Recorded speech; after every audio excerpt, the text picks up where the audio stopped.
Oke, Assalamualaikum warahmatullahi wabarakatuh. Selamat siang teman-teman. Ugi bakalan jelasin sedikit tentang Sir Christopher Wren yang bakalan berhubungan sama arsitektur gotik. Nah, jadi kita bakalan bahas tentang Sir Christopher Wren. Siapa sih dia gitu? Orang ini apa hubungannya gitu sama sejarah peradaban Islam? Nah, jadi si Sir Christopher Wren ini adalah salah satu arsitek Inggris terkenal dalam sejarah. Dia bertanggung jawab terhadap pembangunan kembali 55 gereja di kota London setelah terbakar besar di tahun 1666. Termasuk adikaryanya Katedral Saint Paul yang diselesaikan tahun 1710. Nah, terus apa sih hubungannya antara orang ini dengan sejarah peradaban Islam gitu? Nah, dia itu punya andil dalam pengakuan terhadap arsitektur gotik. Bahwasanya ia itu waktu itu adalah seorang tokoh terkenal di bidang arsitektur, di mana dia mengakui bahwasanya arsitektur gotik di Eropa kala itu yang berkembang di abad 12 adalah bukan asli dari bangsa mereka, namun berasal dari bangsa Muslim di Timur Tengah sana. Ia mempelajari dan meneliti secara menyeluruh arsitektur di masjid-masjid Ottoman dan Moor. Sir Christopher ini menjadi seorang yang sangat menghargai keindahan arsitektur ini. Dari penelitian, inilah yang membuat Sir Christopher yakin bahwa arsitektur gotik Eropa berasal dari peradaban Islam. Nah, tadi kan udah bahas sedikit tentang tokohnya.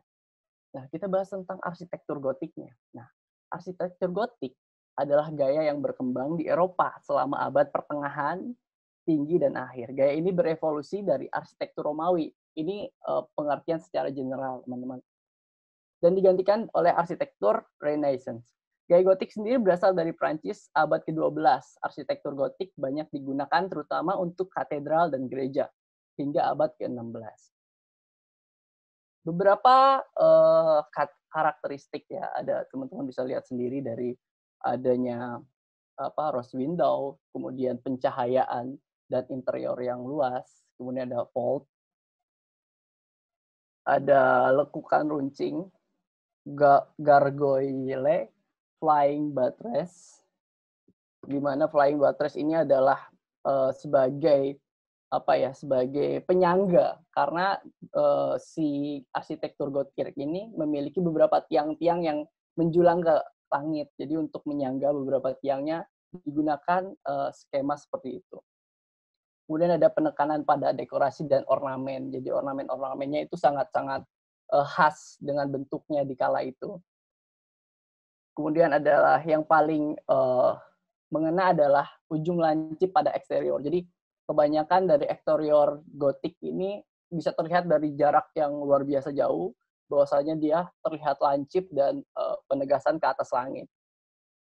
Nah, perkembangannya arsitektur gotik ini mulai pada abad 12, di mana gaya arsitektur gotik ini muncul pada abad pertengahan. Gaya ini berevolusi dari arsitektur Romanesque dan pada akhirnya diteruskan oleh arsitektur Renaissance. Gaya arsitektur ini muncul akibat kebosanan atas arsitektur pada abad pertengahan. Pada masa itu dibangun dan diciptakan sangat terbatas dan bersifat fungsional. Nah, jadi sebenarnya waktu masa abad ke-12, kita ketahui bahwasanya eh, Eropa kala itu sangat masih mati ya tentang mengenai ilmu pengetahuan, terutama juga masuk dalam lingkup arsitektur, di mana eh, bangunan-bangunan saat itu hanya dibangun berdasarkan fungsional. Jadi nggak ada yang kayak sangat-sangat dibuat unik segala macam. Sedangkan kita ketahui bahwasanya di abad 9 itu eh, Islam sudah mulai masuk di Spanyol. Dan kita ketahui dalam beberapa tahun, kemudian beberapa abad, di Spanyol ini muncul banyak sekali arsitektur-arsitektur yang sangat unik gitu, sangat mengena. Dan kita ketahui bahwa teman-teman sebelumnya juga udah bahas tentang arsitektur di Spanyol yang banyak sekali esensi-esensi seperti perhitungannya menggunakan aljabar ataupun Pitagoras dan sebagainya. Dan kemudian yang tadi udah dijelasin sama si Christopher bahwasanya ia pergi gitu ke Moors, ke Spanyol dan juga ke Turki. Mungkin Turki baru muncul di abad ke-12.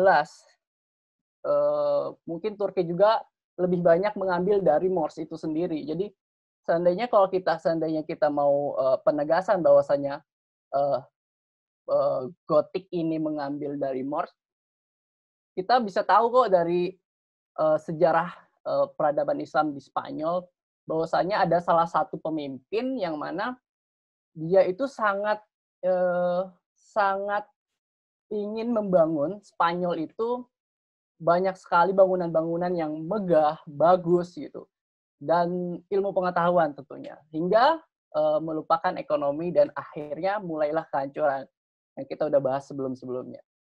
Nah, kalau saya di Indonesia sendiri itu sebenarnya disebutnya adalah neogotik gitu. Kenapa neogotik? Karena eh, polanya, bentuknya itu ada perubahan atau tidak sepenuhnya mirip dengan konstruksi di Eropa, di mana neogotik ini dibawa oleh arsitek Belanda generasi C.P. Houwelirmaker serta H. Macleiner Pont pada tahun 1920-an. Arsitek tersebut banyak membangun berbagai bangunan yang kini jadi monumen di kota-kota besar seperti Batavia, Bandung, Semarang, dan Surabaya. Nah, bisa teman-teman lihat, ini adalah salah satu arsitektur di Indonesia. Nah, kalau seandainya arsitektur gotik di Indonesia ini lebih ditekankan kepada bangunan-bangunan katedral. Jadi kalau seandainya untuk bangunan-bangunan seperti bangunan-bangunan publik atau bangunan-bangunan rumah itu jarang sekali. Kenapa? Karena untuk membangun arsitektur gotik itu sangat rumit. Ketika kerumitan itu memunculkan pula tingkat biaya yang tinggi. Jadi nggak sembarangan gitu untuk membangun arsitektur gotik ini, apalagi di masa penjajahan gitu, di mana di sana orang-orang itu jarang bisa untuk membangun yang semewah ini. Nah, untuk perkembangan gotik sendiri, modern sebenarnya nggak 100% sama. Dia hanya mengambil beberapa inti-inti dari gotik itu sendiri. Mungkin dari polanya runcing ke atas, ataupun segi-segi dalam interiornya. Jadi untuk gotik yang lama, yang purba, itu jarang sekali ada pembangunan kembali di masa modern ini. Jadi mungkin untuk arsitektur gotik modern lebih mengambil lebih inti-intinya saja seperti runcing yang tadi sudah dijelaskan.